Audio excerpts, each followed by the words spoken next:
Okay.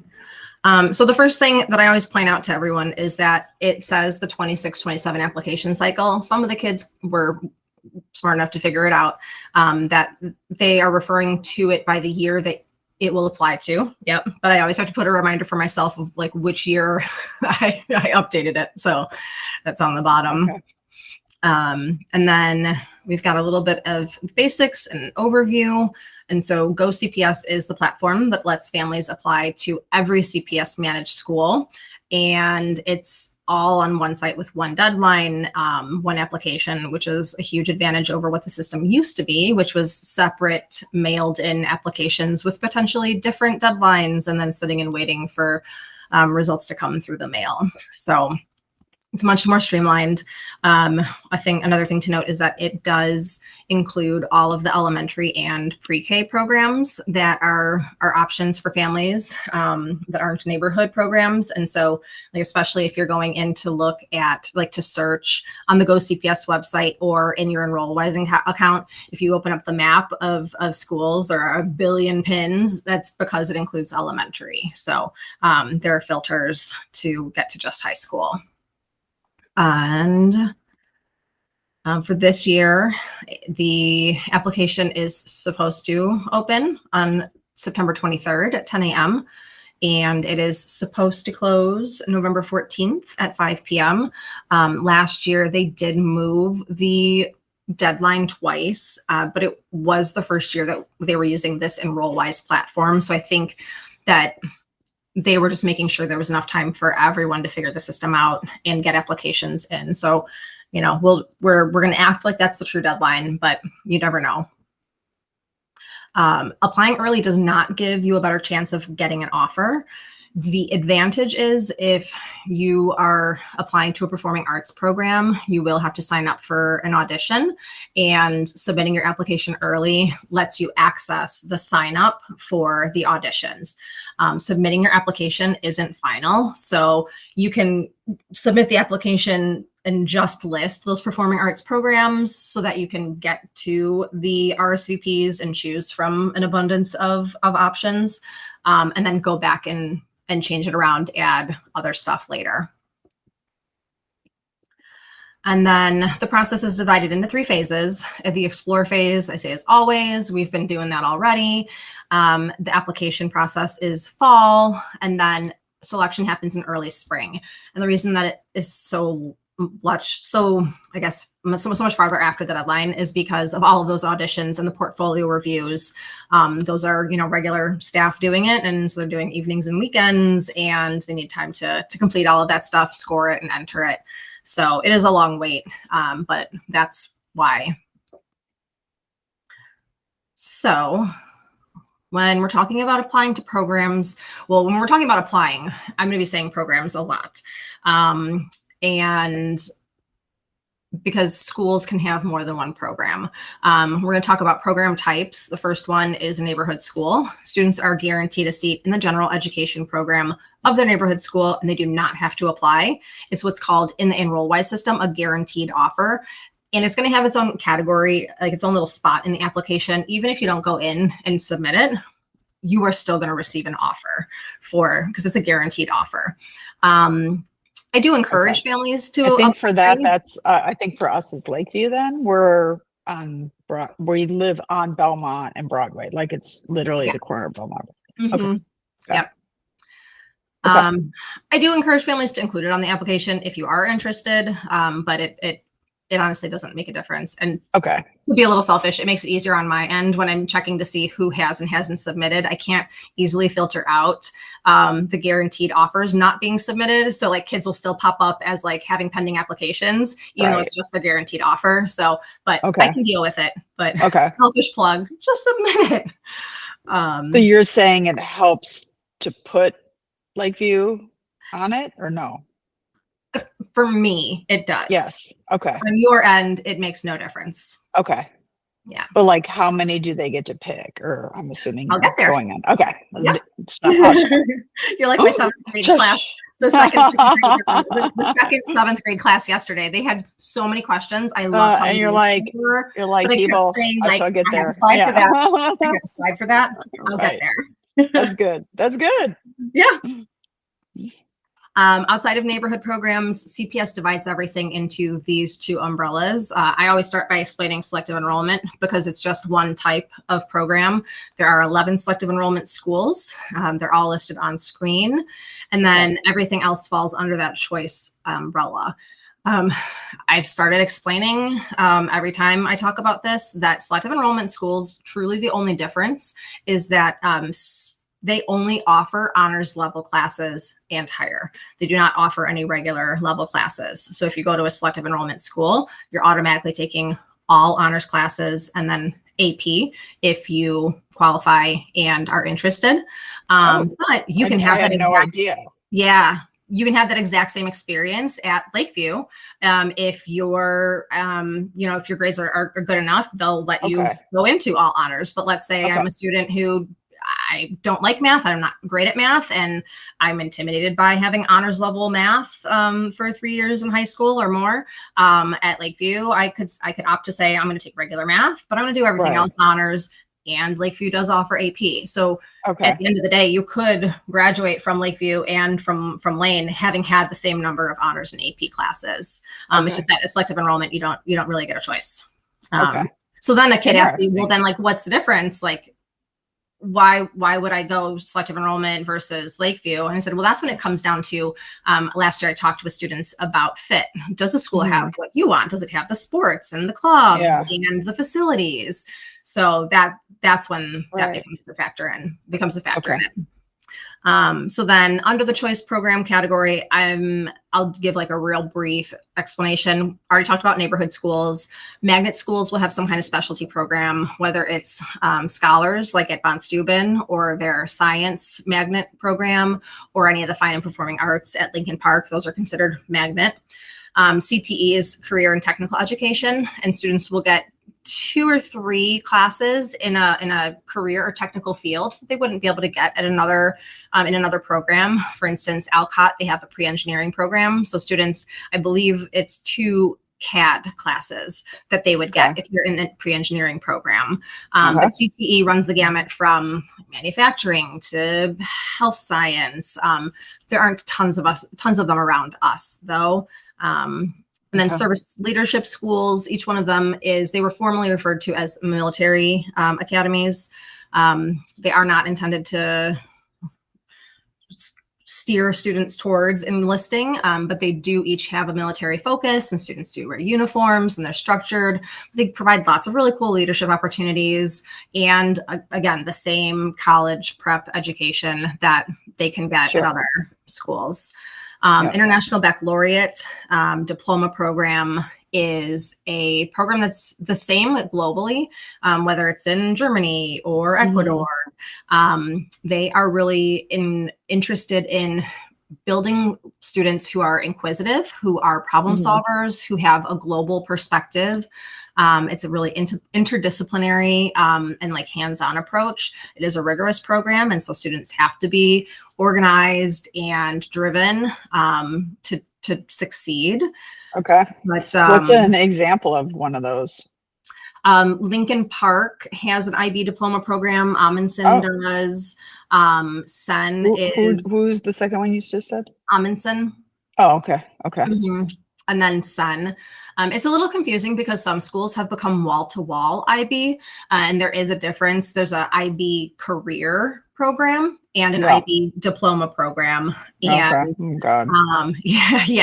So the IB diploma programs, though, are like separate programs on an application, and the career programs are kind of blended into the school experience. So, and then charter schools, I always say that they're independently owned, but still tied to or held to CPS's rules, but sometimes they might do things a little bit differently.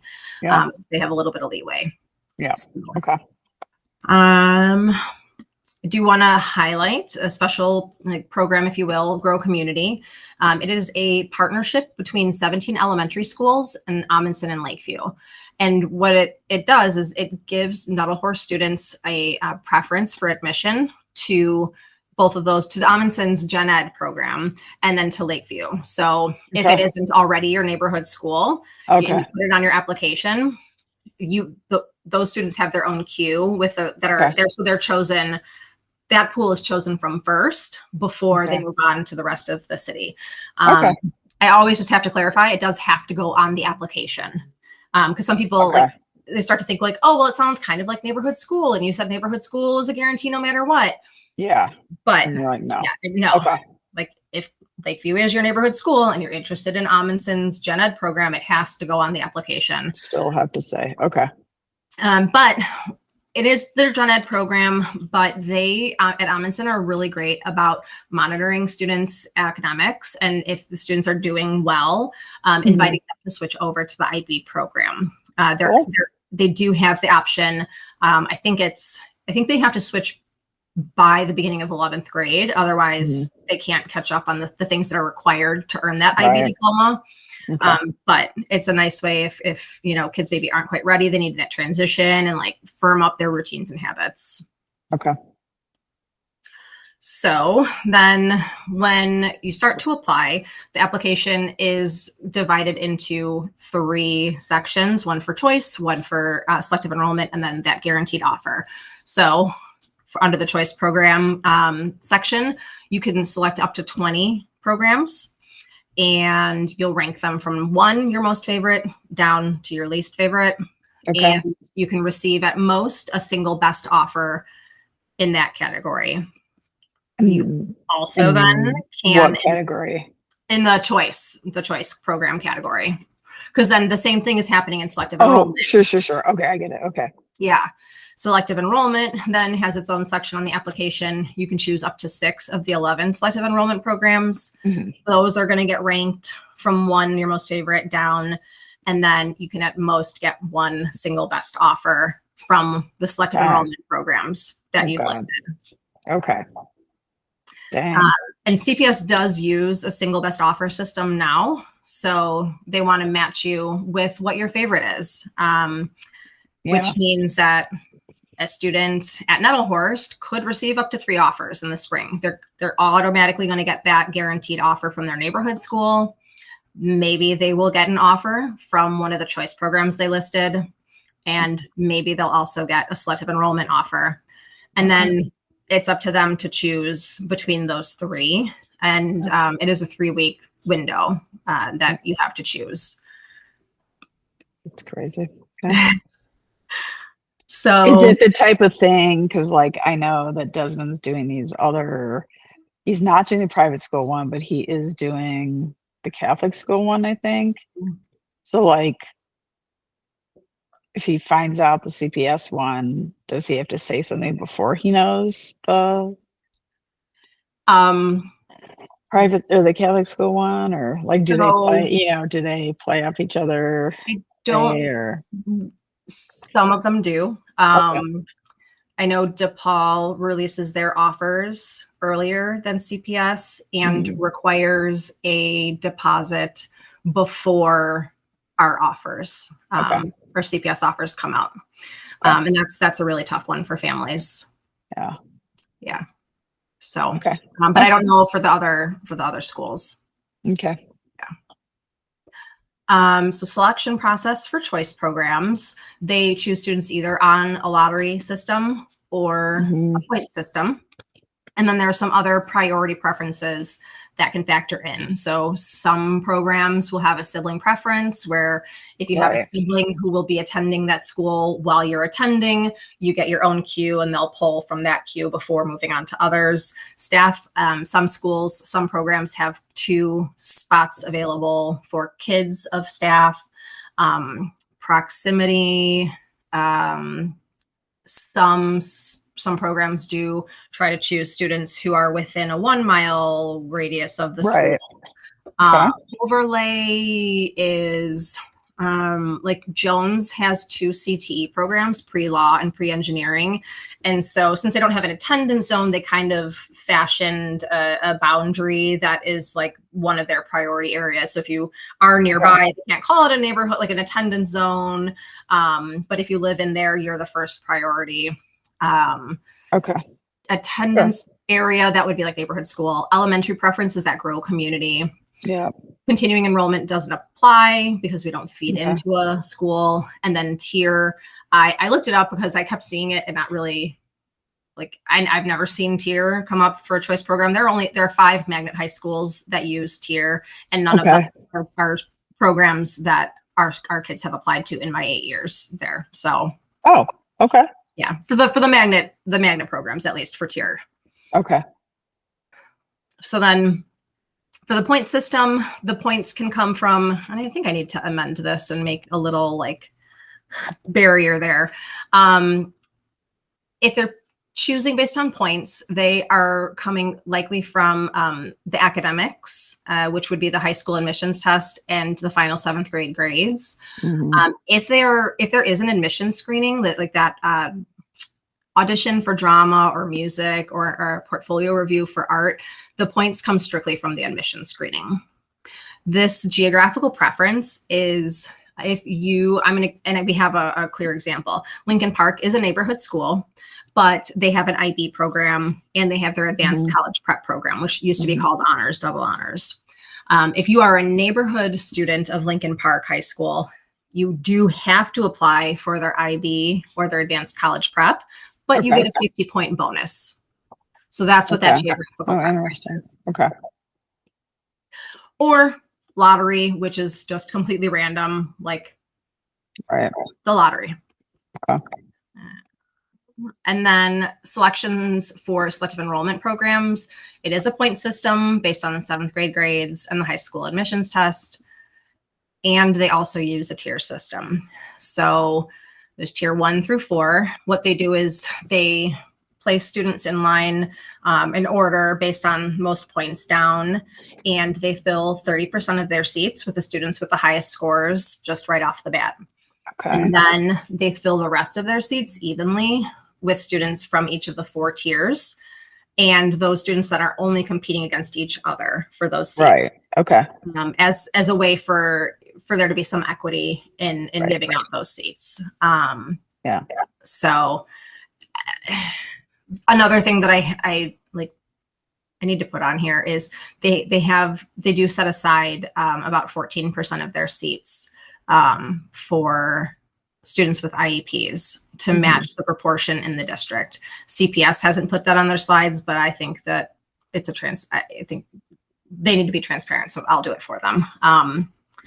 So technically it's 45% of the seats are going to be filled before, if you don't have the highest, 45% of the seats are going to be filled before it moves to that even distribution amongst the tiers. Right. So that would benefit like some kids for sure. Yeah. Okay. So for any program that chooses students based on academic points, there is a total of 900 points. Half of them come from final 7th grade grades. Half of them come from the high school admissions test. I do have to point out that CPS likes to make this as confusing as possible. And so some places they call it the high school admissions exam. In some places they call it the high school admissions test. It is the exact same thing. Yeah. Yeah. The final 7th grade grades, they only use reading, math, science, and social science. I've got that I learned. Yes. the point allotment over there.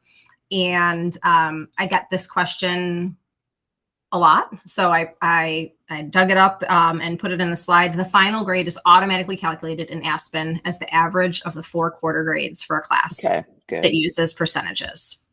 Okay. So. And the final grades will, when you are able to make your account and log in to the application, it will have the final grades listed for you with a GPA and your tier will be listed, all of that. Right. Okay. So for the high school admissions test, it is going to happen on October 8th, Wednesday.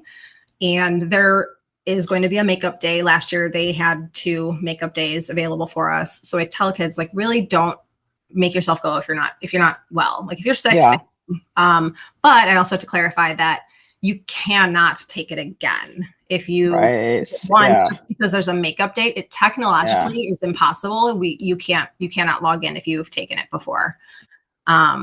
So no registration needed. And I let the kids know too that we try to make it like a Right. Right. stress-free. We do Yeah. a pancake breakfast for them the morning Yeah. of, That's so because they're nice. Yeah. essentials. And I do a test taking lesson the week before. So Okay. Cool. what's on the test? It's just reading and math, 30 minutes per section. They get a break in between. Reading is, inference, comprehension, and math is math. Yep. And the kids always freak out when they see like 23 items in 30 minutes, 36 to 39 items in 30 minutes. But we have not seen, they've had the test in this format for 2 years. Right. We haven't Okay. seen kids struggle with the time Okay. limit. Good. So Okay. each section of the test counts for half of the 450 possible points from this area. So 225 points from each section. And that is calculated using percentiles. And so Okay. they don't get their scores right away. It does take a couple weeks, or actually maybe a couple weeks. It's really only a month. It's only 5 weeks, I guess, between that and the application deadline. But they, from what I understand, they calculate the percentiles every fall. And although CPS's main testing day is Wednesday, October 8th, they do have to offer Saturday test dates for private school students. Right. Okay. And so they need to have as many test scores as possible to accurately calculate percentiles. Okay. Offers and wait lists. So students are placed in line for each program based on whatever rules are outlined in that program's admission process and any priority preferences they might have. And the system tries to place each student in their highest ranked choice program and their highest ranked selective enrollment program. All students are considered simultaneously. And so putting a program on the number 5 spot doesn't give you less of a chance of getting a seat. It doesn't mean like, oh no, 4 rounds of offers have gone through.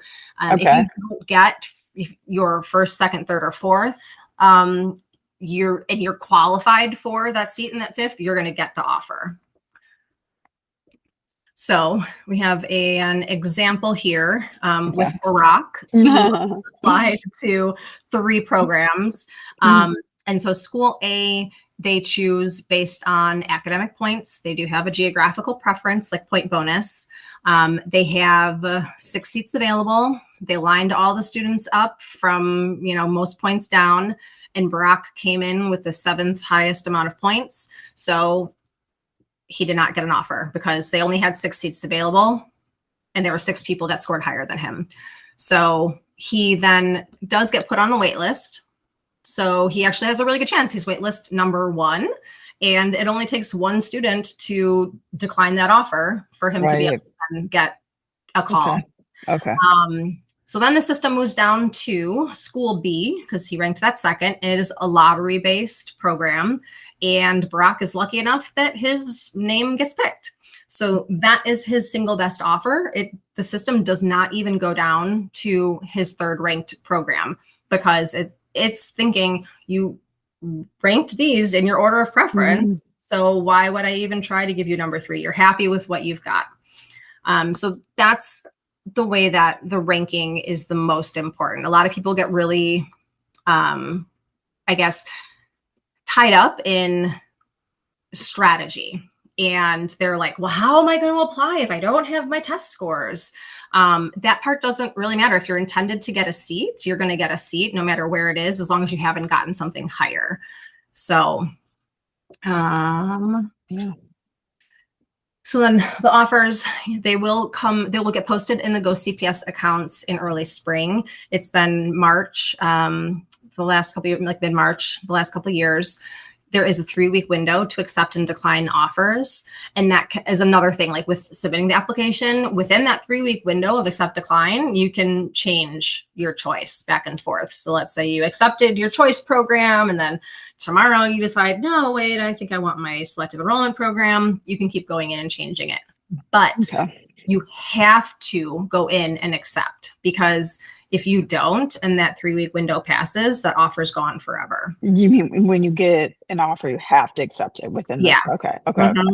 Yeah. You have to tell them like, yes, I am interested. Okay. And then there's a rolling wait list that will open a couple weeks after that accepted decline deadline. You can go in and add another program to the list. If you're like, oh, I just learned about it, let's see if I might get a seat. You can re-rank the list and whatnot. The wait list does stay open for a really long time for choice programs, the 20th day of school for selective enrollment. However, I think it's completely unfair that selective enrollment even shows up because they do not work their wait lists. Only programs that haven't filled all of their seats will work their wait list. Last year, I didn't see a single student's waitlist number change, or the year before.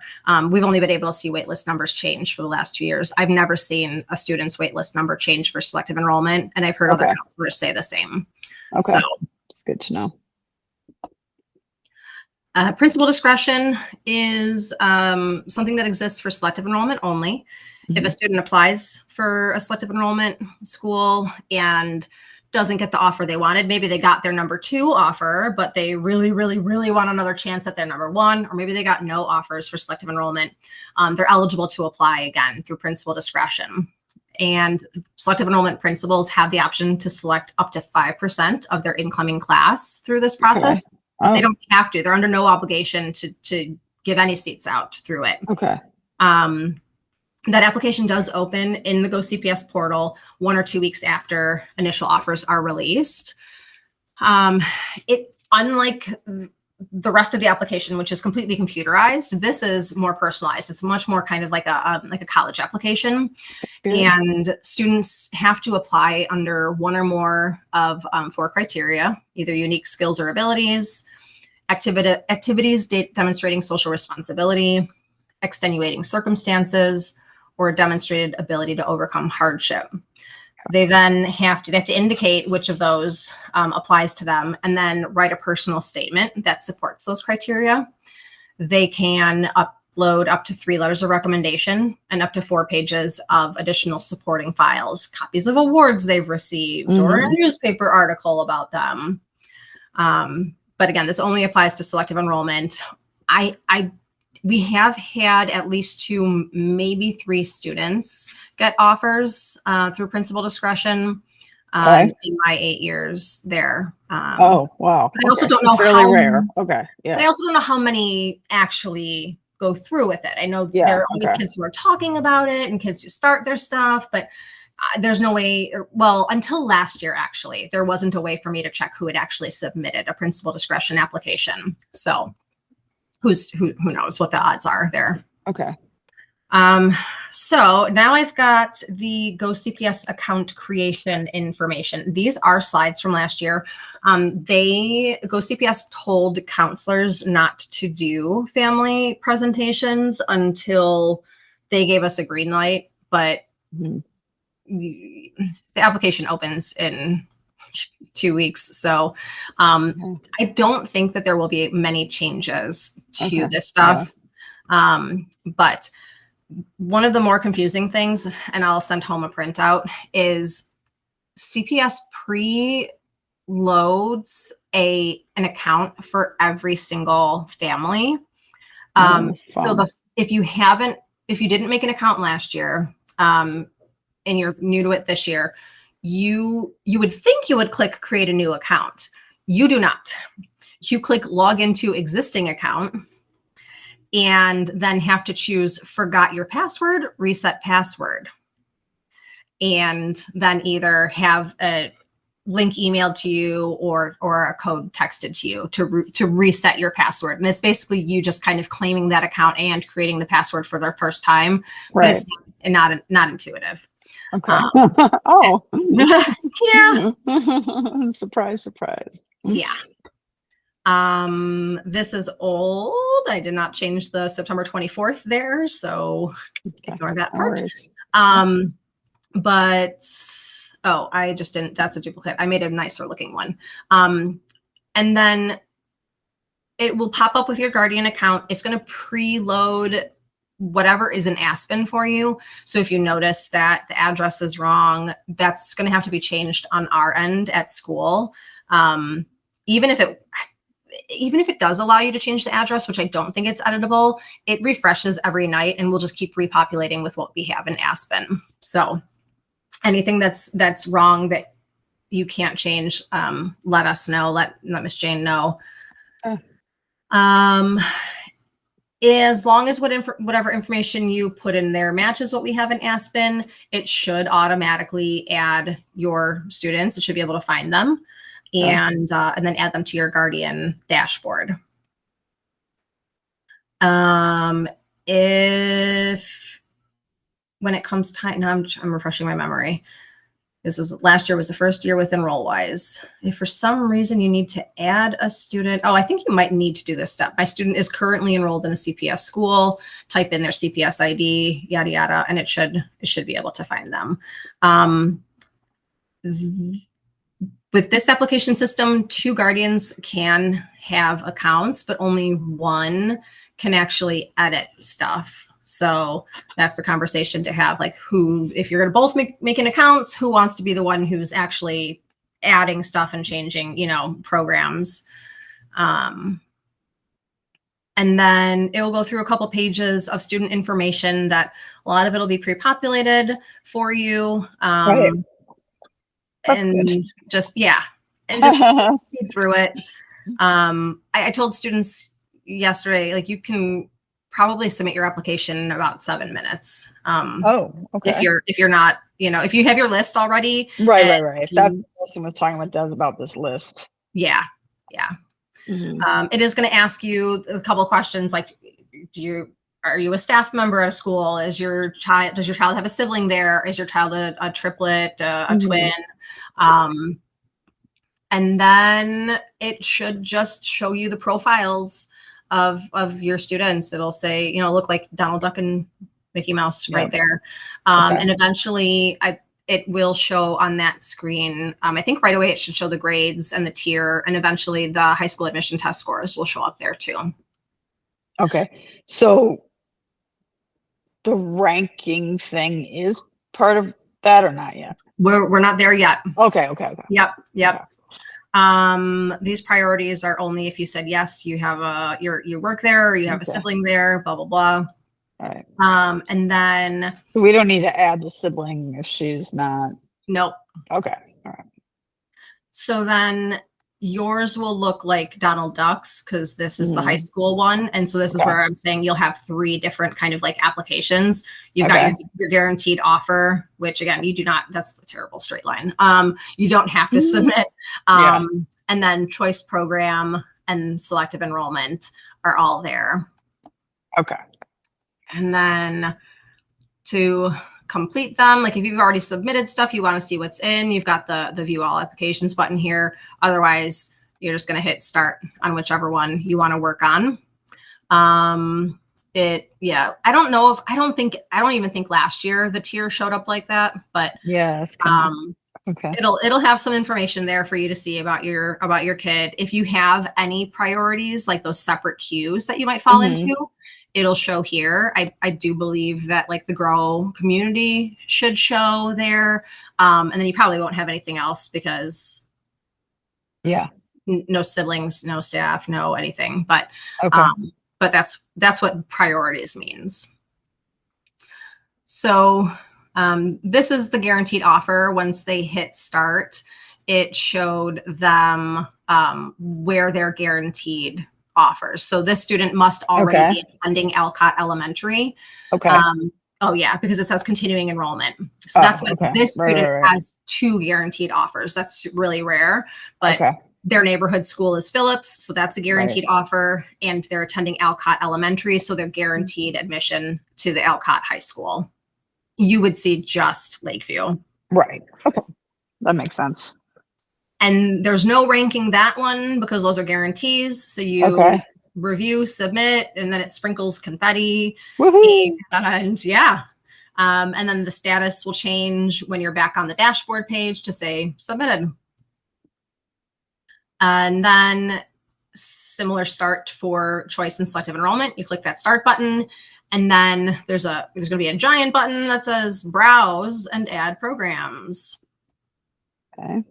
Then you'll be taken to a page that looks like this. You can, if you have the school in mind, you can just search for them right there, or there are a bunch of filters that you can use. Yeah. They do, then these are called cards, I think. The cards are handy because they show you all of the programs there. They tell you if there are any priorities that they pay attention to. The add button right here is what you would click to add it to your application. And then once it's added, you know, obviously there's a little trash can to delete it. There is going to be a little bubble up at the top of the page that tells you how many are in your application so far while you're still scanning through all of your options. Okay. And then if you are applying to someplace that has an admissions event, a portfolio, well, not portfolio review because those happen online, but auditions, it will tell you you need to schedule this. So it'll walk you through how to do that, what dates, what times, and all of that.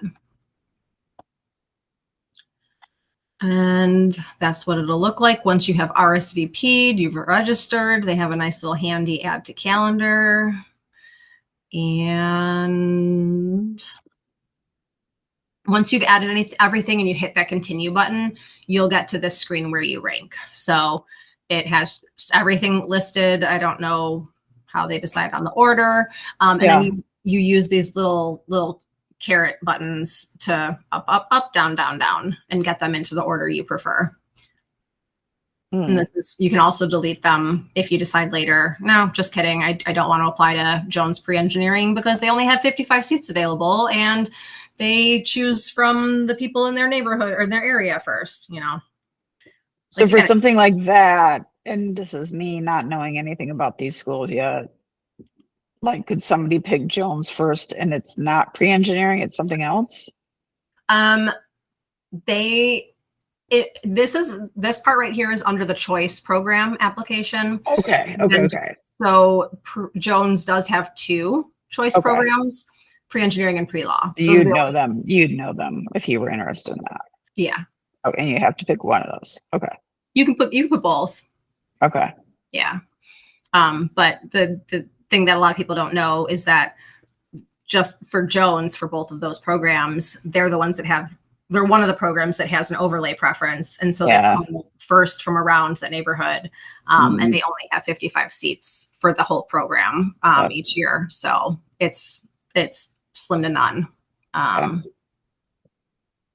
And then there's a review and submit at the bottom, a little checkbox, whatever, and you get more confetti. And it'll show up as submitted on your dashboard. I don't remember if they automatically email you an application receipt, but it does show up in the website if you wanted to confirm that you submitted it. And then it'll be the same thing for selective enrollment. You'll then just click on start by the selective enrollment option. You'll add which ones you want, get to the screen, click continue, get to the screen with the carets, rank them, submit, and then voila, you're done. Yeah. So crazy. Yeah. It's so crazy. This is high school. I know. It's developmentally inappropriate. It totally is. And I'm just to start, like, yeah. I want to talk about equity. No, I know. I mean, so. It's so bad. Okay. But it's what we have. Yep. It's what we have. Okay. So, what can I do now? Put the application dates on your calendar. Think about what programs are a good fit. Attend open houses. I do need to send a notification that my Padlet is being updated with open house flyers by my lovely Network 4 counselors. Love the teamwork. And someone is working on a spreadsheet with all of them. God, they're not religious, but they're doing the Lord's work. Subscribe to the Go CPS mailing list on their website so that you'll get updates directly from them. Sometimes they email families before they email counselors, which is cool. Right. Okay. Then we're fielding questions for stuff that we haven't heard about. So get yourself on the front line. Okay. CPS did make a whole bunch of videos, animated videos that I haven't watched, but my colleagues in other schools say are like really helpful and actually not like tacky. Okay. And then read my newsletter whenever updates come out. My goal is just keep the most information all housed in one place for all of you, and maybe like with a bit of interpretation, so that it's easy to digest. It's a lot of times it might be the same stuff that you're already getting, but at least everything then is in one place. The Go CPS website, they have changed it so many times to try to improve it, but then it makes it hard because you used to be able to find a resource and now you can't find a resource, but then there's 300 resources. So, so newsletter. There are Go CPS family trainings that will, I assume, be essentially the same thing that I just did. But if you want to run through it again, they are starting in October.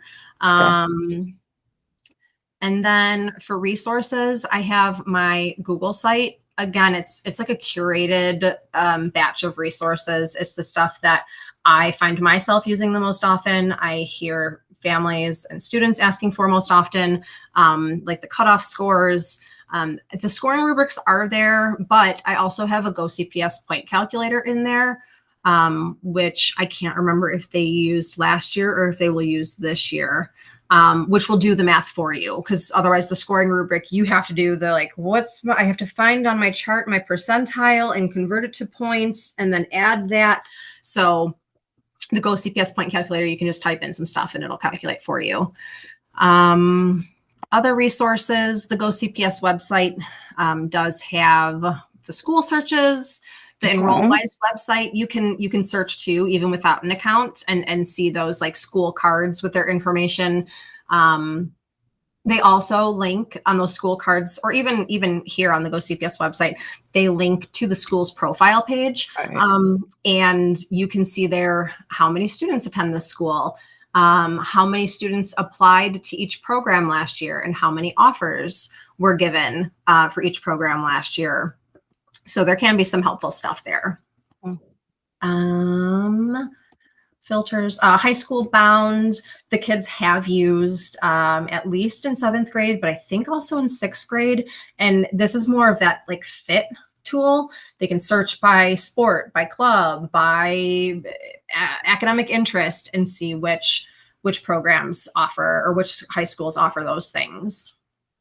And then there's a ton that I can help with. And then I can even impersonate, like I can get into your accounts and see what you're seeing or see what you've done already. But if ever, you want to go straight to the source, the Office of Access and Enrollment is reachable by phone and email. They are generally pretty quick to reply and generally helpful.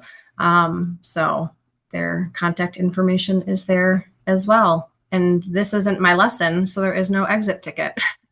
You're welcome. No extra stuff to do. That brings me to the end. That was a whole lot. Do you have? That's a lot.